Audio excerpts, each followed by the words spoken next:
Hello everyone and welcome to the program. This is Sunday Politics on Channels Television. I'm Sean Kimbaloye in Lagos. Well, Nigerian economy has yet again slipped into recession. The economic shock is coming months after coronavirus hit the world, and most economies experienced the worst ever economic downturn in history. For Nigeria, the same happened in 2016, making it the second recession in the space of 4 years. The economic outlook was captured in a new report released by the Nigeria Bureau of Statistics on Saturday. Official figures published by the NBS show that the economy shrank again in the third quarter of this year. The nation's economy maintained a second consecutive negative growth after contracting by 3.62% in the third quarter. The cumulative gross domestic product GDP for the first 9 months of 2020, therefore, it stood at 2.48%, just as it recorded a minus 6.10% in the second quarter. In simple terms, Nigerian economy is on a negative progression and in trouble. Well, instead of a growth, it has declined, and that may affect practically everything, because the economy is at the center of everything, our lives as a people.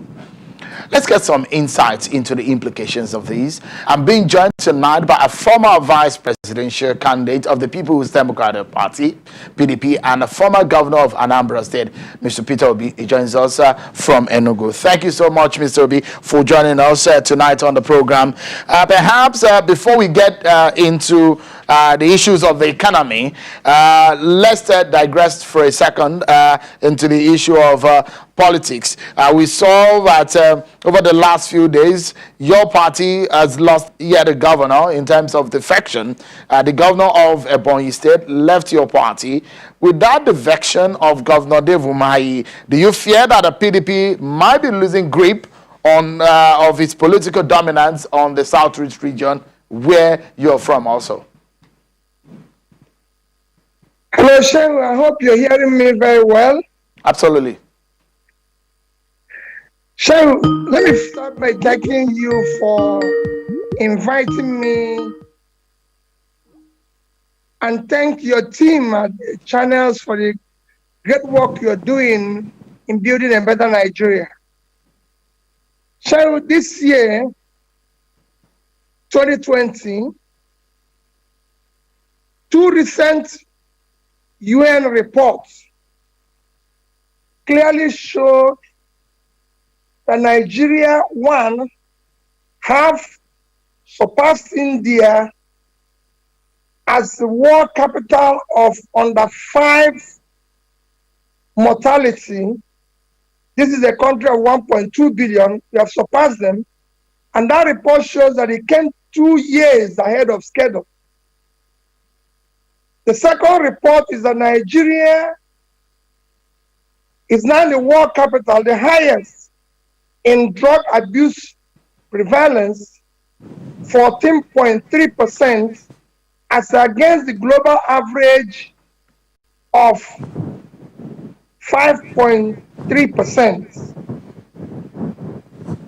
This notwithstanding that we, before the COVID situation, were the world capital of people living in extreme poverty, world capital of over 15 million under children out of school, with over 75% having not been in school at all. With the worst inequality of 157% over 157, as well as youth underemployment and unemployment of about 50%. So I think it would be unfair,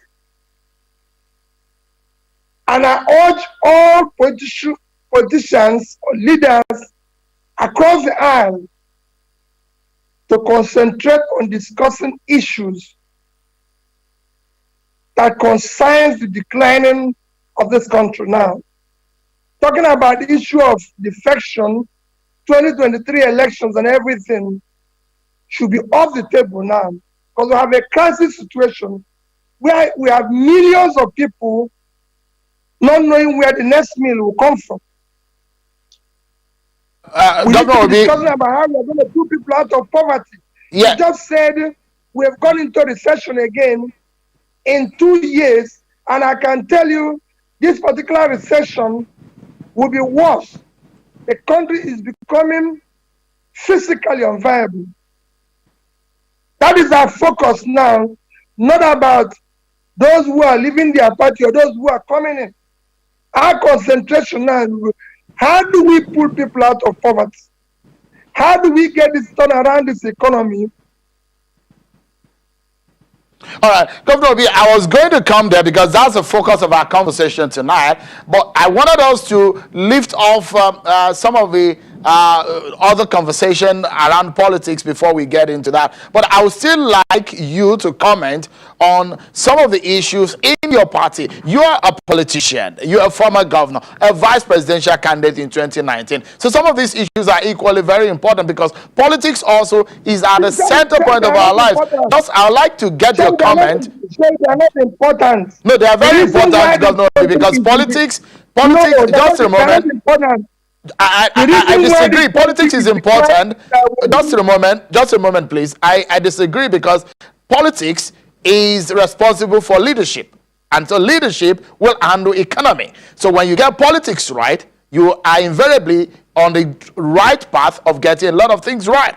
So if we're fixing the politics of this country, we're also fixing a lot of things. So I'd like to get your comment if you please like to. So I want us to concentrate on the area. Globally today, every nation of the world is concentrating on dealing with issues that affect them. If you look at even the G20 summit, a club we should have belonged to since, if not that we've always concentrated on mundane things that doesn't concern us.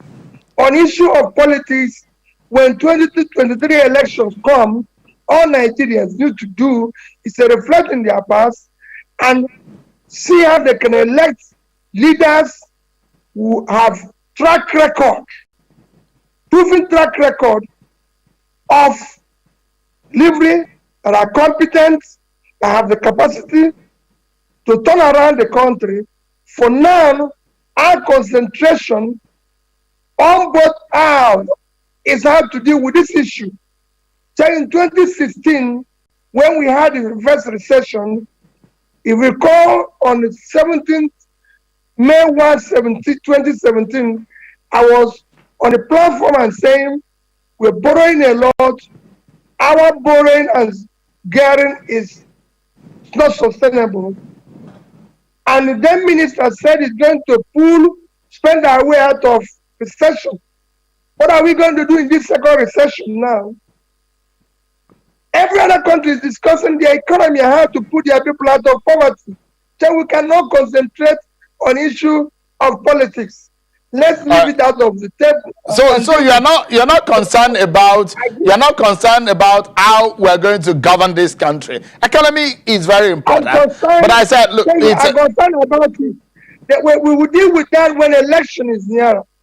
When the elections come, because whatever we do now, we are not going to remove anybody from office. You're not bothered about the politics of your political party. In 2023, that's a long way. Are you sure the way we are going now, we'll get there? Listen, we had 98 million people under poverty before COVID. I can tell you, with COVID, that number have escalated.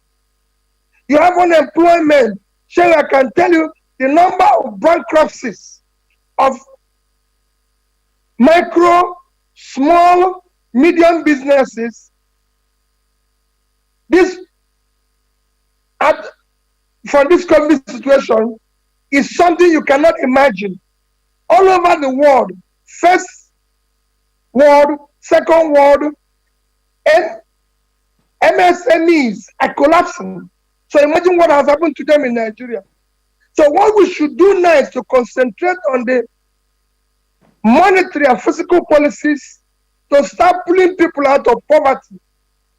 If you look at it now, every avenue, people are collapsing. If you look at even what some of the outcome or what happened in with recent protests, you could see that we're heading into a problem. And I want our energy to be concentrated in that problem. The politicians, the class where I belong, should do more seriously across party lines to be able to arrest the situation before it gets out of hand. For me, it is a discussing how do we put food on people's table. Election will come, and I believe in it. That's how other nations work. When elections come, they look at people's record, look at people's past, look at where they are coming from, allow, and then see how they can elect the best. If I tell you today that things are good or bad, shall which election does it affect? In 2023, you have recession in 2020. Is that recession going to be solved if I tell you that 2023 is going to be? Let's deal with the recession we have just entered. All right, Governor Obi, let's dive into it. Well, I'm prepared for that conversation, and so let's get into it. First and foremost, I know some of your views as regarding the issue of borrowing. You've been speaking about it. You oppose borrowing, but some economists would say that when you are in crisis, So I you never spend. oppose borrowing. But you, at some point, you said earlier that you told the Minister of the Economy about the manner in which the government has been borrowing. So give us your view on the manner in which Nigeria has borrowed as it relates to this issue of recession, so that we get that clearly. So I'm against borrowing for consumption. If you must borrow, and this is non-critical that we must do that, you must borrow for production. The reason why we're in this mess is that the country is borrowing money and throwing at consumption. We must borrow strictly for production. The economy is not productive. That is why it's not creating jobs. That is why it's not putting food on people's table. That is why, so if you're a businessman, the more you borrow money and invest properly, the more your business grows. Nigeria is borrowing money. The economy is not growing. Their GDP is not growing. Then there's something wrong. We now have a debt of almost a quarter of our GDP, about $100 billion. Tell where's investment for $100 billion? If we invest $100 billion properly, I assure you, we won't be where we are now. Even if we are, because due to COVID-19 pandemic, a lot of nations that have not experienced recession went into recession. It would have been a different thing. It would have been manageable. But I can tell you, because the money we borrowed and are still borrowing is not being properly invested, even the little earning we're doing, we're still not investing properly. That is why we're headed south. I'm not against borrowing. Borrowing is important, but you must borrow for investment. You must not borrow for consumption. You must not borrow. What we do here is that we borrow money and waste it. Because of it, you don't see the investment, and there's nothing to pay back. Yeah, that's why we're using about 90% of our revenue to service debt. Because the money you have borrowed is not producing anything. People are making money without production. So you're using your resources to service debt. And because of it, you don't have money for investment, to invest in critical areas. I just told you to two recent reports that came out this year that look at the infant mortality, which is a health issue. COVID-19 is a health issue. Look at the drug abuse, it's a health issue. Why do you think we have high level of drug prevalence? Because you don't have an economy. So young people that will be in their productive sector doing nothing are resorting to drugs. Young people in their productive sector doing nothing are resorting to crime and all sorts of things. And if you want to deal with this issue, that is will be a consideration, and it must be genuine. There must be an properly articulated, implementable, measurable policies. It is not just enough to say we are going to pull 100 million out of poverty. How? So, So if you say you're going for Lagos, if you say you're going from Lagos to Ibadan, you must be able to say this is the route, this is the vehicle, and people can measure so they know where you're moving to. all right, This is measurable. just all right. So I wanted to get it clearly. You're talking about the issues of financial prudence and under this government. How would you describe it? You said you've not opposed borrowing, but what is being used for? But how would you describe the management of resources under the Buhari government? Well, I can tell you, it is as wasteful as it used to be. And that's the one that they preach against it. They said you'll be more prudent and everything. I've not seen it, Michelle. This is not something you preach. It's something you must see. I, for one, have been campaigning about cost of governance. And it's something I know and something I've practiced. The cost of governance in Nigeria is unacceptable anywhere in the world. I can say it categorically. Tell you, there's nowhere in the world we can use what I've given this example several times all over, everywhere. What is the GDP of Nigeria? The biggest economy in America is California. A GDP of 1.7 trillion, 4 times Nigerian GDP. The governor of California does not use 4 vehicles as convoy. New York is followed by New York at 1.5 trillion. Again, 4 times Nigerian GDP. Governor Como goes to work by train. I'm not saying we should go to work by train, but I'm just giving you an example. The cost of governance here is unacceptable. There's too much waste. But since you touched on the issue of cost of governance, you've been in government before. In what areas, if you have maybe 1, 2, or 3 areas that you think will be very strategic in cutting cost of governance, what would these areas be? There's so many areas, Shane. And there's so many areas in terms of traveling, in terms of conferences, so many areas, Shane, that you can cut cost of governance. Every state in Nigeria today owns a lodge and office in Abuja. Every state in America doesn't own a house in Washington. This is the biggest economy. They don't own a house.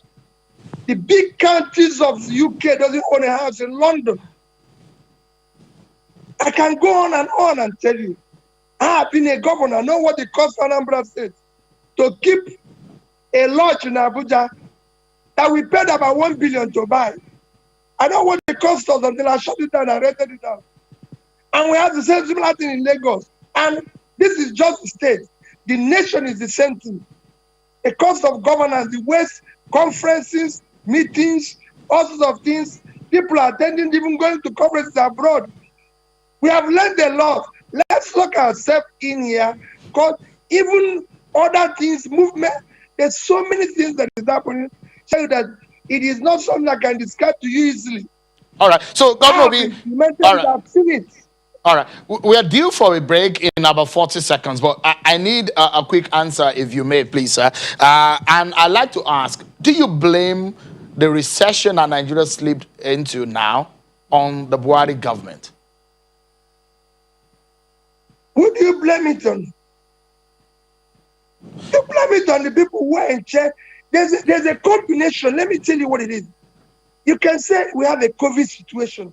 We have this and we have that. Yes, I believe that the COVID situation might have expected things that brought us to this level, but we have not done the right things in the past, which will make it, now that we've gone into it, even more difficult to come out of it. Because if we borrowed our way out of the last one, Now that is globally, I don't know where we're going to borrow the money. Former Governor Obi, let's get back into. I was asking you said you blame the recession for 2020 the recession in Nigeria on the Buhari government, but the COVID-19 it's tagged a COVID-19 recession, global recession is a major ongoing global economic crisis which has caused both a recession in some nations and in others a depression. So it's not only a Nigerian problem. This was induced by the COVID-19. But is it right to blame the government for this recession? Because analysts believe that it is COVID-19 inflicted. So let me repeat what I said again. I said, I was very clear in what I said, that while you can say that it was COVID-19 contributed to it, and it happened globally. There's so many nations like Australia and everything that have never had recession, or New Zealand going into recession, that ours will be worse because we have not in the past did what was right for our economy, that you will see that our decline and coming out of it will go deeper than the others. I'm not saying COVID-19 didn't contribute, but it's not the same thing if you say your journey is from Lagos to Ibadan, and then you're on that road doing the right things, driving with the right vehicles and everything, and then for somebody who was on the wrong direction to turn around and be able to meet it. We have gone into recession, and this recession is going to be worse than the 2016 one, because the monies we borrowed to pull ourselves out of the first one was not properly invested. The money we're borrowing today to keep going are not being properly invested. So what we need now is to go into a very rigorous regime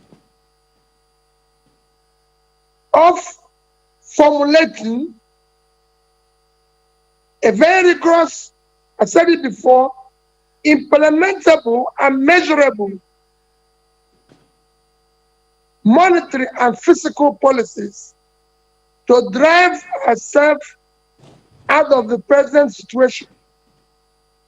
And it is critical that we do that as quickly, we start doing it immediately.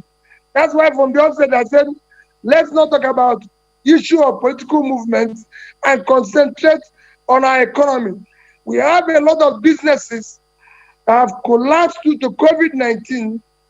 Transporters, hoteliers, all service, everything that have been in lockdown have not seen any support, monetary and physical. Yes, there's news and noise and everywhere of support, but nobody's getting the support. We now need to do something very drastic.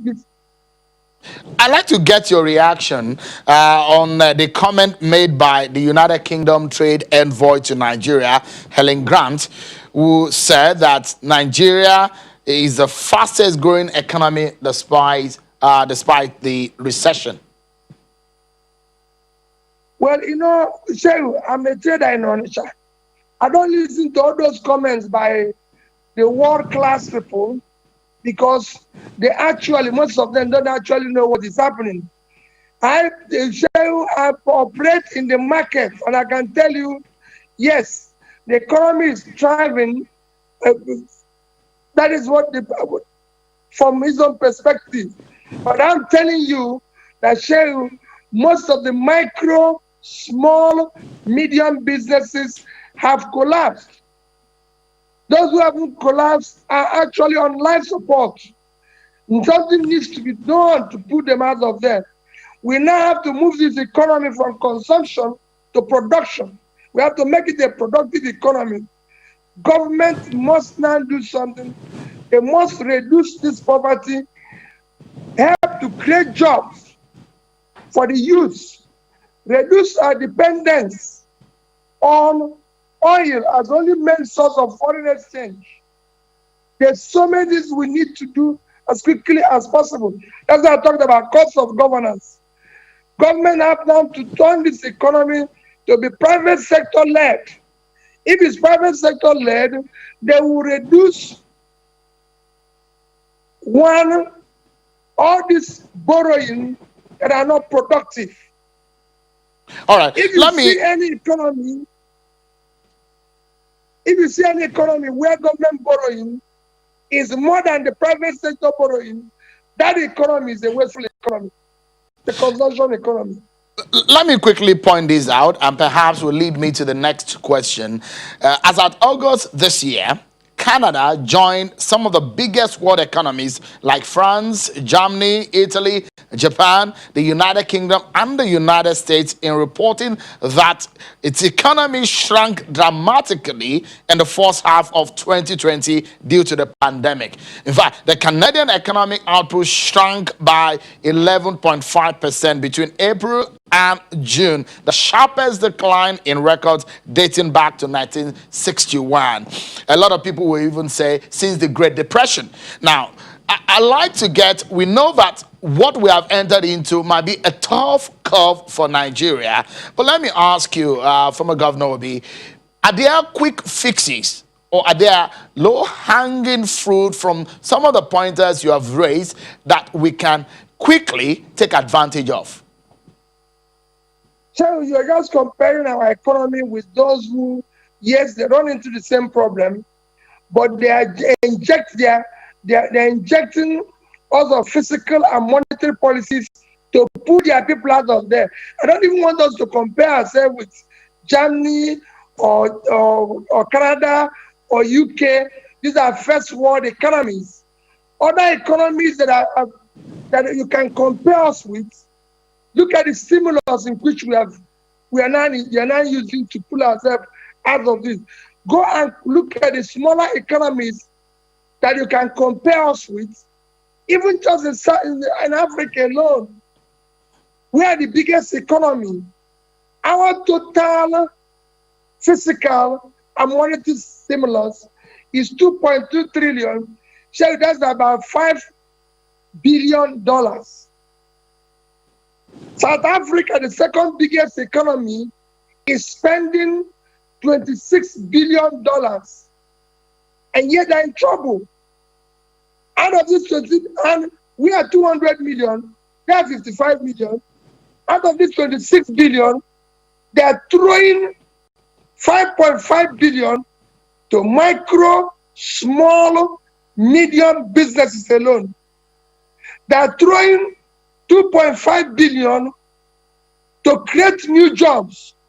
They are throwing 5 billion to ensure that companies don't go under by supporting them to pay their salaries and keep their workers going. This is what nations all over the world are doing. All right, former Governor Obi, just a moment, so that we can wrap up the conversation. I just have about 30 seconds. Some of the opinion that the Nigerian economy is very resilient, but is it a hopeless situation? And in fact, if you can project for us within these 30 seconds that you have left with us, how quickly or how soon do you see Nigeria getting out of this recession? So it will take a long time because we were in a what you can call a difficult situation before the COVID-19. So our situation have gotten worse unless we imbibe the physical discipline, extreme physical discipline. We are in for a bumpy situation. The one that will run out of control.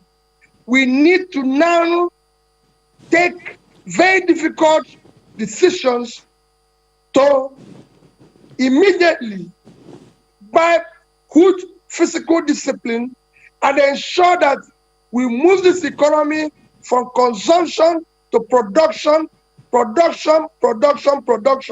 People must now make money by being productive. No longer can we allow any waste. All right. That's it. We must leave it at that. Former vice presidential candidate of the PDP in the 2019 election and former governor of Anambra State, Governor Peter Obi, thank you indeed for your time tonight on the program. Thank you for having me, Shane. Thank you.